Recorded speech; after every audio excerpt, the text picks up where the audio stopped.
Hello दोस्तों, मैं पुष्कर, आप देख रहे हैं। बहुत बहुत स्वागत है आपका पीजे क्लासेस में। तो हमारा फिजिक्स है क्लास 10, उसका नया चैप्टर स्टार्ट किया था, मानव नित्य तथा रंग बिरंगा संसार। वो कंप्लीट हो गया और आज हम नया चैप्टर स्टार्ट कर रहे हैं, प्रिज्म से पदार्थ का अपवर्तनांक। प्रिज्म से पदार्थ का अपवर्तनांक। इसमें सबसे पहले जानते हैं कि प्रिज्म क्या है। क्या जानेंगे? प्रिज्म। प्रिज्म क्या है?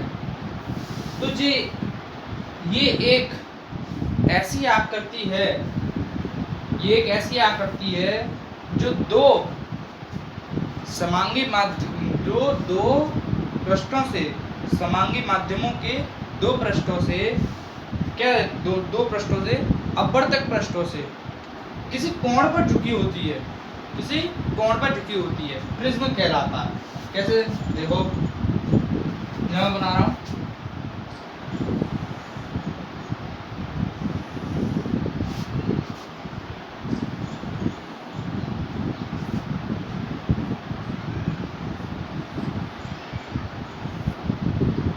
ये है प्रिज्म, ये प्रिज्म है। ये क्या? ये एंगल है हमारा प्रिज्म कोण। क्या है? प्रिज्म कोण, यानी प्रिज्म का कोण है ये। प्रिज्म का अपवर्तन कोण है, ठीक है ना। प्रिज्म का अपवर्तन, जो अपवर्तन होगा प्रिज्म में, वो उससे बना जो कोण प्रिज्म कोण कहलाता है, प्रिज्म कोण है। ये क्या? प्रिज्म बेस है, प्रिज्म बेस, यानी कि प्रिज्म का आधार है। क्या है? प्रिज्म का आधार। ये क्या है? A B. ये क्या है? A B A C. ये जो दोनों हैं वो अपवर्तक पृष्ठ हैं। प्रकाश आएगा और यहाँ से अपवर्तित होकर निर्गत हो जाए, बाहर निकल जाए। ये दोनों अपवर्तक पृष्ठ हैं प्रिज्म के। क्या है? अपवर्तक पृष्ठ। तो परासन इसकी क्या लिखेंगे डेफिनेशन? एक ऐसी आकृति है, एक ऐसी आकृति है, एक ऐसी आकृति है जो दो समांगी माध्यमों के अपवर्तक पृष्ठों से घिरी। दो समांगी माध्यमों से मतलब क्या है? जो प्रिज्म हमारा कांच का बना होता है, ये कांच का सिंबल है। ये क्या है? कांच का। इसको दर्शाते हैं कि जो हमारा माध्यम है वो कांच का है, ठीक है ना। तो प्रिज्म जो है हमारा कांच से बना होता है। किससे बना होता है? कांच से बना होता है। तो एक ऐसी आकृति है, जो एक ऐसी आकृति है जो दो पृष्ठों, दो समांगी अपवर्तक पृष्ठों से, ये अपवर्तक, इससे अपवर्तन होगा प्रकाश का, लाइट का अपवर्तन होगा, ठीक है ना। जो दो समांगी माध्यमों के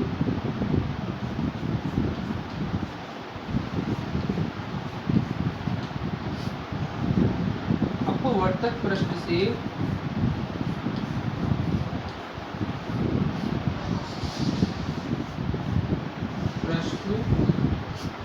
अपवर्तक पृष्ठ से घिरा होता है। कैसे लिखेंगे? एक ऐसी आकृति है जो दो समांगी माध्यमों के अपवर्तक, दो समांगी माध्यमों अपवर्तक पृष्ठ से घिरा हुआ, अपवर्तक पृष्ठ से घिरा हुआ, जो जिस कोण पर गिरता है, जिस कोण पर झुकता है, पृष्ठ से घिरा होता है, और जिस कोण पर झुकता है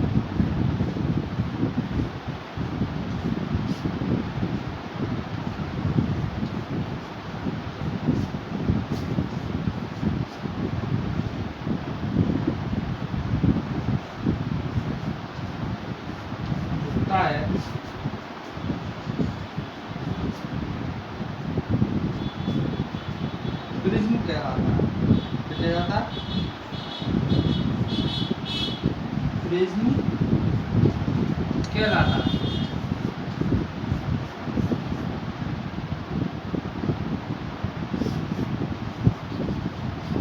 प्रिज्म कहलाता है।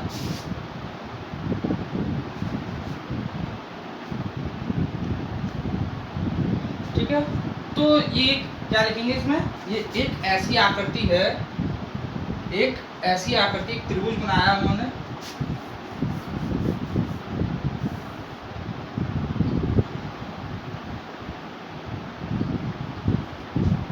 समांतर त्रिभुज बनाया है। ठीक है ना, ये ऐसी आकृति है जो दो पृष्ठों से, यानी कि जो दो समांगी माध्यमों के अपवर्तक पृष्ठों से घिरा होता है तथा जिस कोण पर झुकता है उसे प्रिज्म कोण कहते हैं। ये प्रिज्म कोण है, मैंने लिखा नहीं है, कोई बात नहीं है, ठीक है ना, उसे प्रिज्म कोण कहते हैं, ये प्रिज्म कहलाता है।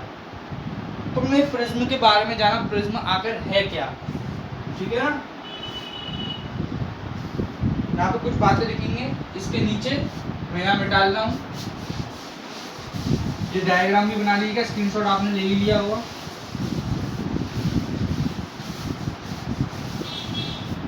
तो यहाँ लिखेंगे, ठीक परिभाषा के नीचे लिखेंगे, क्या लिखेंगे, तो जो हमारा कोण ए है, एंगल ए, ये क्या है, प्रिज्म एंगल, यानी प्रिज्म कोण है, क्या है, प्रिज्म कोण यानी प्रिज्म एंगल,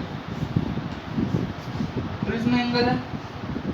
और जो BC है हमारा, BC क्या है, बेस ऑफ प्रिज्म,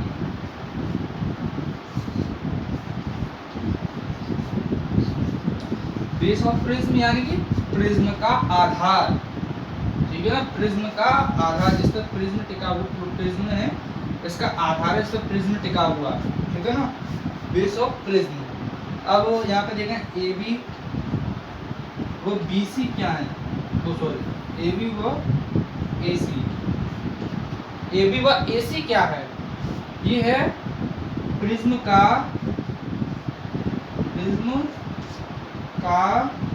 अपवर्तक पृष्ठ, क्या है, अपवर्तक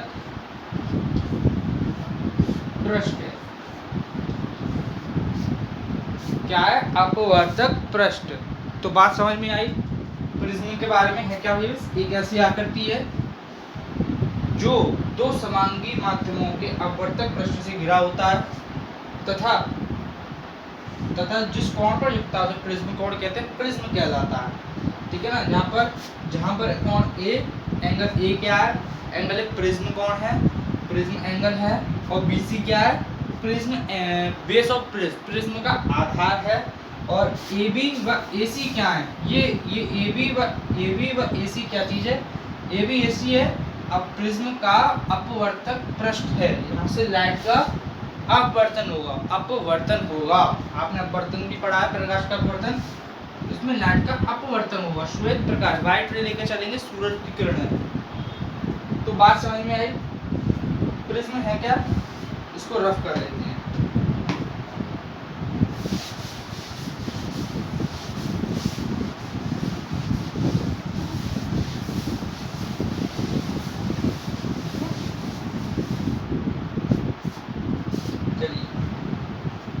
अब एक डेरिवेशन लेकर के चल रहे हैं हम चैप्टर में, डेरिवेशन प्रिज्म कोण का, इसका प्रिज्म का फॉर्मूला लेकर के चल रहे हैं हम, इसको हम प्रूफ करेंगे, किसको,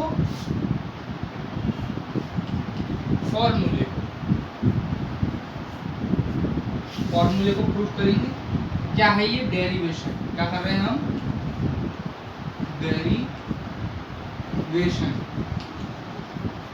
हेडिंग डालेंगे डेरिवेशन, फिर डालेंगे फॉर्मूला, हम प्रिज्म फॉर्मूला को प्रूफ करेंगे, ठीक है ना। तो ये जो है वो हमारा बहुत इंपॉर्टेंट टॉपिक है, डेरिवेशन बहुत इंपॉर्टेंट है।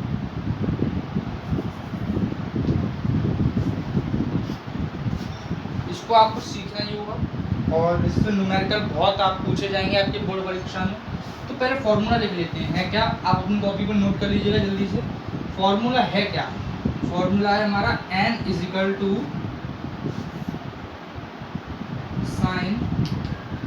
साइन लिखेंगे, यहाँ पे साइन थोड़ा सा बड़ा कर देते हैं, आपको दिखेगा, इक्वेशन लिखेंगे M is equal to sine, आपने मैथमेटिक्स में पढ़ा होगा sine cos cosec tan sec, तो उसी में से कुछ टेबल है। साइन पूछा जाता है, साइन बहुत इंपॉर्टेंट है, आपको उसके मान याद करने होंगे, याद करने टेबल दी होगी आपकी एनसीईआरटी बुक में भी। तो sine A plus delta M upon 2 pi sine A by 2, इसको पढ़ेंगे। ये एक फॉर्मूला है हमारा पूरा, इसको बॉक्स में बंद कर लेंगे। ये फॉर्मूला जहाँ पर ये क्या है, एन क्या है, ये है प्रिज्म का पदार्थ, प्रिज्म जिस पदार्थ से बना है वो प्रिज्म का पदार्थ है, प्रिज्म का पदार्थ है, ठीक है ना।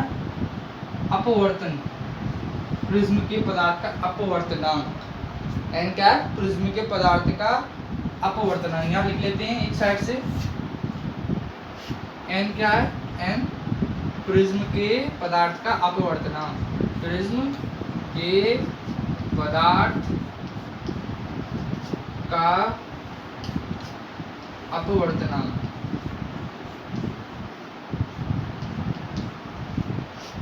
ठीक है ना, ये आपको पता है ये क्या है, प्रिज्म एंगल है,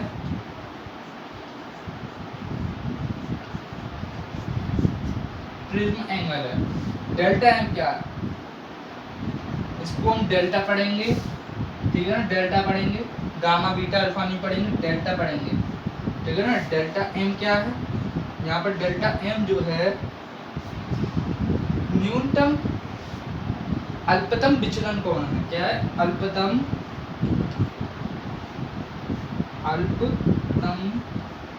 विचलन कोण है,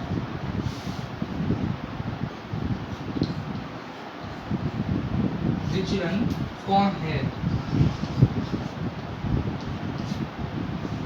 अल्पतम विचलन कोण है। तो आप सारे मान आपको पता चल गए। एन क्या है, प्रिज्म के पदार्थ का अपवर्तनांक है। साइन आपको पता ही है, आपके मैथ में पूछे जाते हैं जो वैल्यू, वो साइन उठा के रख दिया हमने यहाँ पे। यहाँ पर कोई एंगल बनना है इसलिए हमने साइन रखा हुआ है। ए क्या है, प्रिज्म एंगल है, ठीक है ना, प्रिज्म कोण है। डेल्टा एन का अल्पतम विचलन कोण है, अल्पतम विचलन कोण है। अल्पतम विचलन कोण क्या होता है, अल्पतम विचलन कोण वह ये एक विशेष कोण के लिए, ये एक अल्पतम विशेष कोण के लिए बनता है, उसे अल्पतम विचलन कोण कहते हैं, ठीक है ना। प्रिज्म एक विशेष कोण के लिए विचलन करता है, उसे अल्पतम विचलन कोण कहते हैं। चलिए इसको मिटा देते हैं। अब इस फॉर्मूले को हमें प्रूफ करना है, डेरिवेशन कर रहे हैं, बहुत इंपॉर्टेंट है ये हमारा।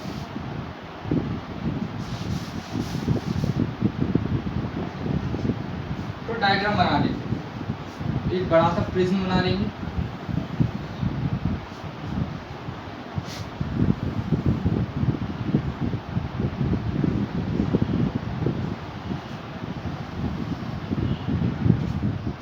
सबको दिख रहा है ना।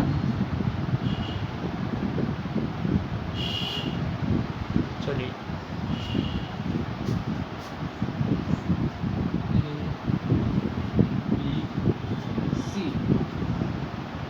ये कोण क्या है, ये कोण ए है, ये कोण ए मान लिया हमने, क्या है, कोण ए, ठीक है ना।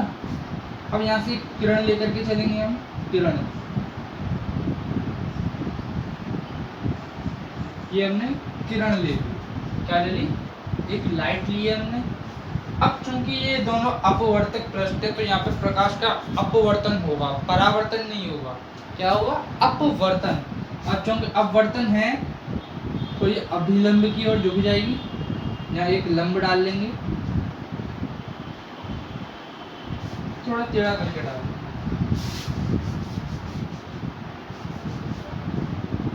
इस तरीके से, ऐसे।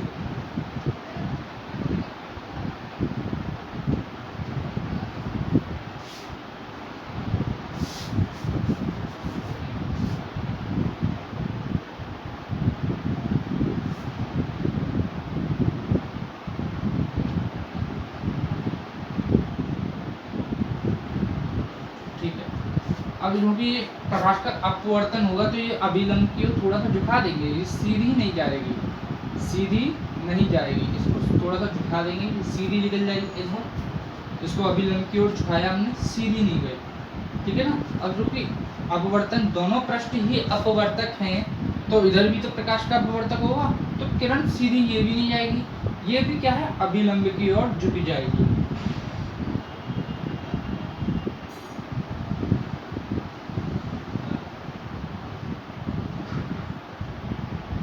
ठीक है ना, तो ये झुक गई, ठीक है ना, तो ये झुक गई इधर की ओर, ठीक है।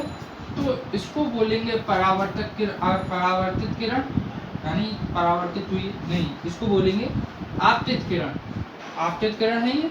और ये निर्गत किरण है, निर्गत माने बाहर जाना, बाहर निकल रही है किरण, बोलेंगे इसको आप, इसको भी अपवर्तित किरण हो रही है, इसका अपवर्तन हुआ है प्रकाश का, लेकिन निर्गत किरण ज्यादा बेस्ट रहता है।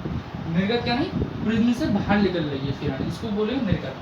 तो इस पॉइंट को हम नाम दे देते हैं एन, ठीक है ना, और इस पॉइंट को हम नाम दे देते हैं एम, और यहाँ पे ये मिली है इसको नाम देते हैं ई, यहाँ एक कोण बना लेंगे, ठीक है ना। इसको थोड़ा सा बढ़ा लेंगे, इस वाली लाइन को डॉट डॉट करके थोड़ा सा बढ़ा लेते हैं,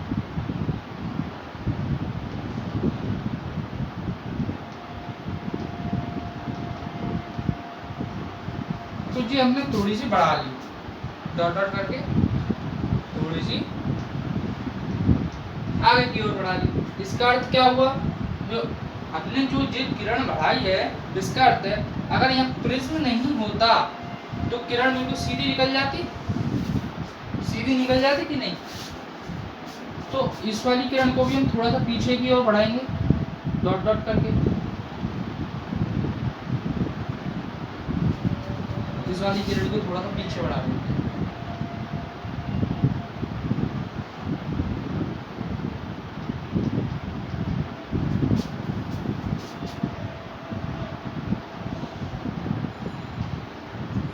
ये किरण है जी, यहाँ पर इस बिंदु को हम क्या नाम दे रहे हैं, डी नाम दे देते हैं, इस बिंदु को डी, और ये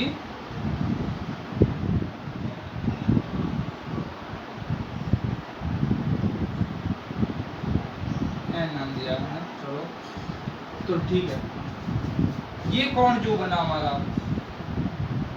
ये वाला कोण, ये कोण, अरे ये कोण है डेल्टा, क्या है, डेल्टा, डेल्टा का साइन बताया था अभी, ये होता है डेल्टा, तो ये डेल्टा है हमारा।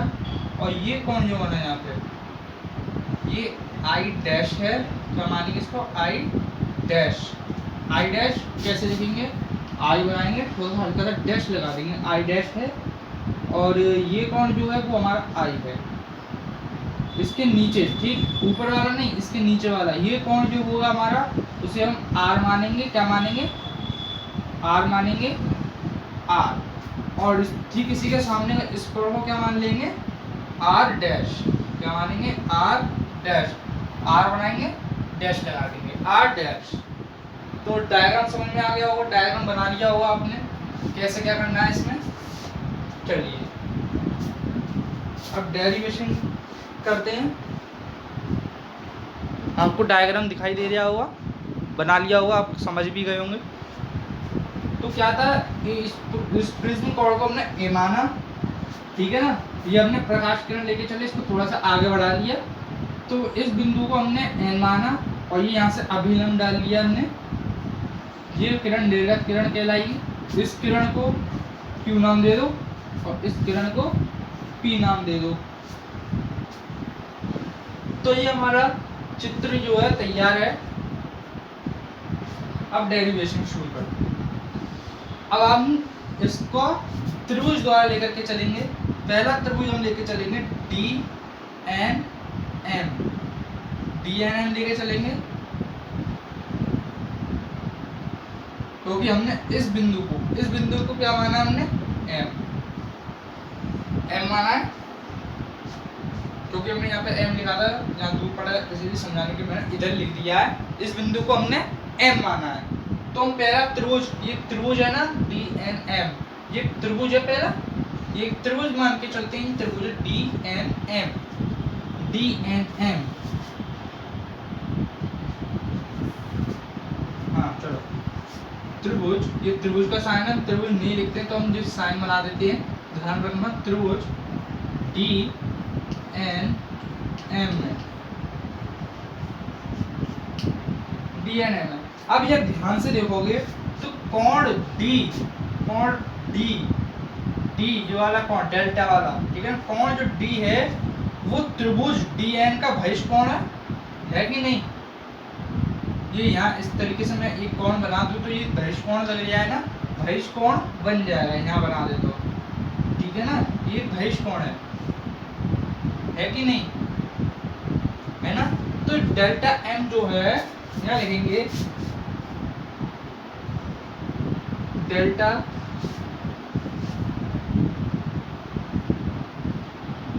कोण डेल्टा, कोण डेल्टा को लेकर के चलेंगे, कोण डेल्टा। तो जो बहिष कोण है वो त्रिभुज के तीनों, त्रिभुज के दो कोणों का योग के बराबर होता है। जो डेल्टा हमारा कैसा है, जो डेल्टा है वो त्रिभुज के दो कोणों के योग के बराबर होता है। तो ये इस कोण के और इस कोण के योग के बराबर होगा, होगा कि नहीं? अब हमें ये दोनों कोण नहीं पता है तो हम इसको कैसे याद करेंगे? आई में से आर को घटा देंगे और आई डैश में से आर डैश को घटा देंगे तो हमें ये दोनों कोण प्राप्त हो जाएंगे, ठीक है ना? तो क्या लिखेंगे? कोण डेल्टा इसके योग के बराबर होता है, चलिए कोण डेल्टा इज इक्वल टू कोण डी एन एम, एन यानी कि डी वाला कोण, ठीक है, डी एन एम किसके योग के बराबर होगा? कोण एम के, किसके? कोण एम के योग के बराबर होगा। तो डी एम एन, कोण डी एम एन, इसको लेकर के चलते हैं। अब हमें ये कोण प्राप्त कैसे होंगे? आई में से आर को घटाने पर और आई डैश में से आर डैश को घटाने पर। तो एन की तरफ क्या लिखेंगे हम? I minus R plus I dash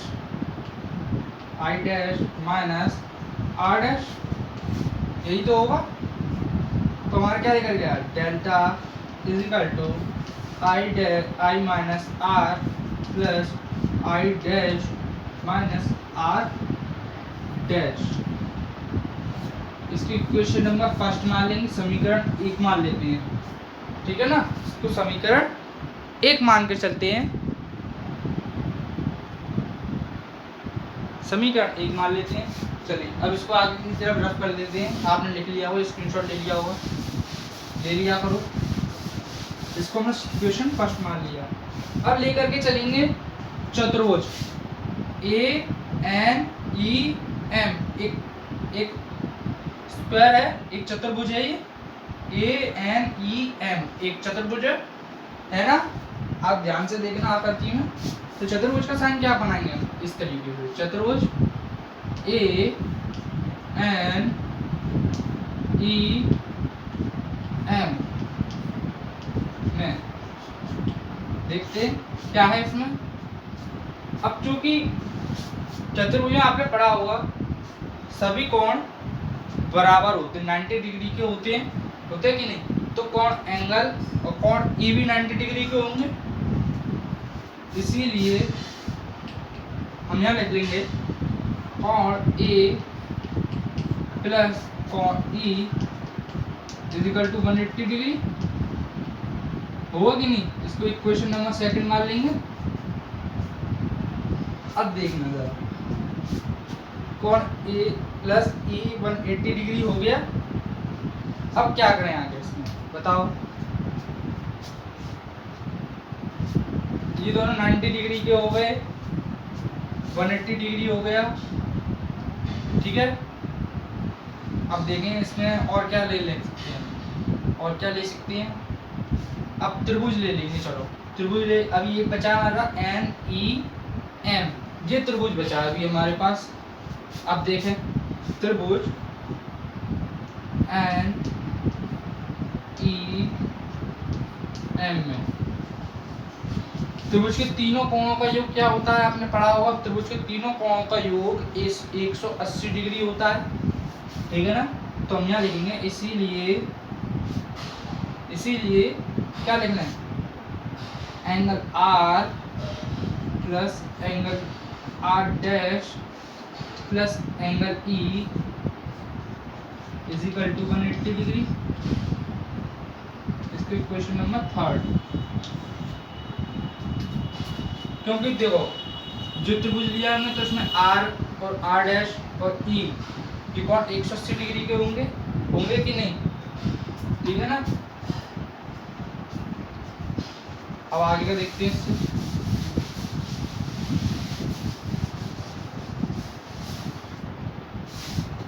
तो हम अब लेके चलते हैं इक्वेशन नंबर 2 व 3 से देखते हैं। से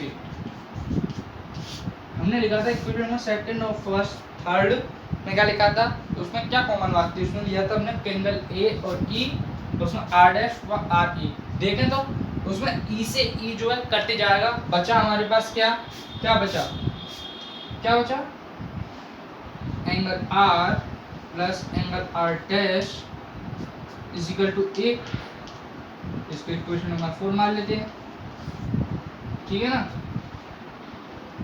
क्या मान लें, इक्वेशन नंबर 4 मान लेते हैं। चलिए अब हमने इसको इक्वेशन नंबर 4 मान लिया, तो हम क्या करें, अब क्या करें। 4 के बाद हम देखेंगे इक्वेशन नंबर 4 और 1 4 नहीं। तो देखो बेटे अब क्या करेंगे हम, अब इक्वेशन नंबर 4 अब क्या कर लें, इक्वेशन नंबर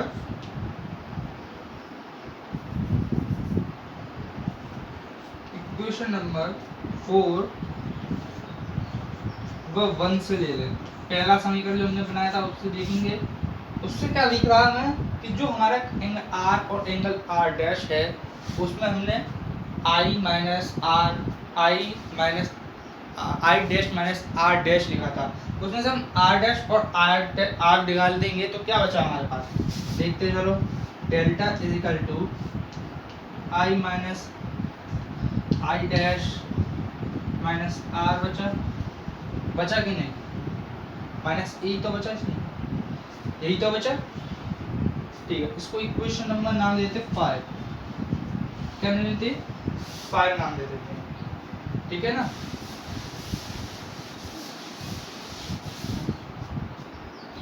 अब देखते हैं कि जब हमारा प्रिज्म जो है, प्रिज्म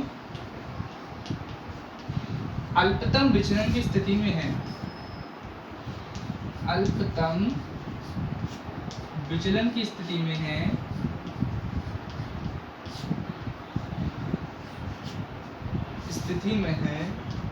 स्थिति कंडीशन में है, स्थिति में है, तब क्या करें।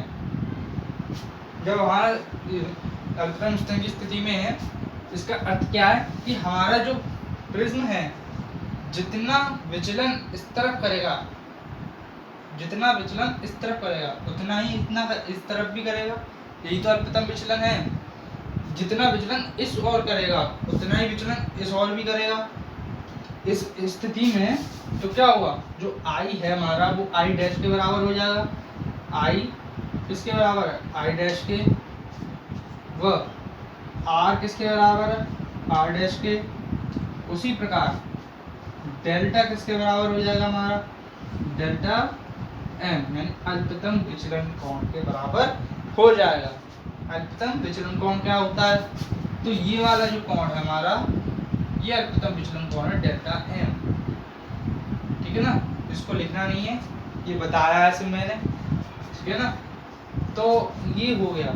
अब देखते हैं समीकरण यानी इक्वेशन, समीकरण 4 व 5 से। 4 और 5 से देखेंगे क्या देखें बताओ। तो समीकरण 4 से ही देखते हैं। 4 से क्या देख रहा है हमें, 4 से पहला 4 से देखते हैं। 4 से हमने लिखा था कौन r plus r dash is equal to a, उसको मैं r डैश को r मान लूँ तो कोई बुराई नहीं है ना, तो उसको हम r बता के लिख सकते हैं r plus r is equal to a। ऐसे भी तो लिख सकते हैं कि नहीं लिख सकते हैं, लिख सकते हैं ना। तो इसको मैं क्या मानूँ 2r is equal to a, तो r is equal to a upon 2, यही तो होगा, ठीक है ना।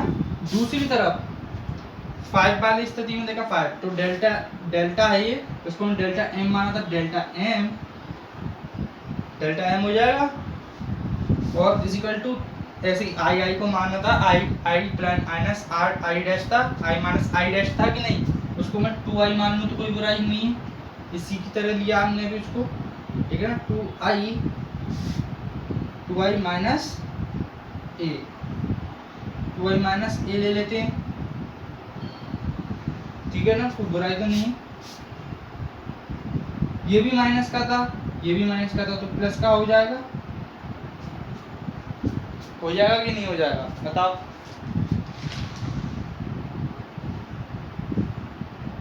होगा नहीं होगा, क्योंकि वो मल्टीप्लाई में था, ब्रैकेट में था, मल्टीप्लाई में था, इसलिए प्लस का हो गया। माइनस को माइनस के अगर गुणटू कर देंगे तो माइनस से माइनस कट जाता है, इसलिए 2i माइनस ए।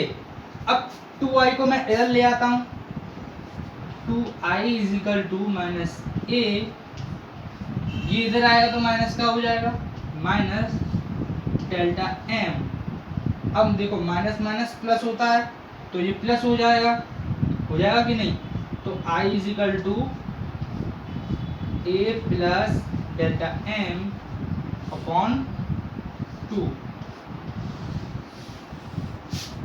ठीक है।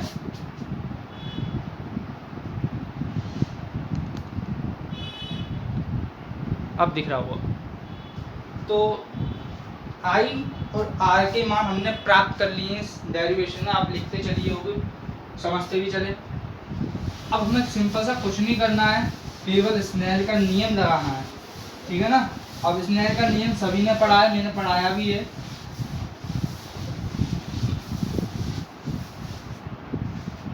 स्नेल का नियम आपने पढ़ा होगा, क्या है स्नेल का नियम, n is equal to sine i upon sine r, यही तो है। क्या लिख लेंगे, स्नेल के नियम से, ठीक है ना, स्नेल के नियम से।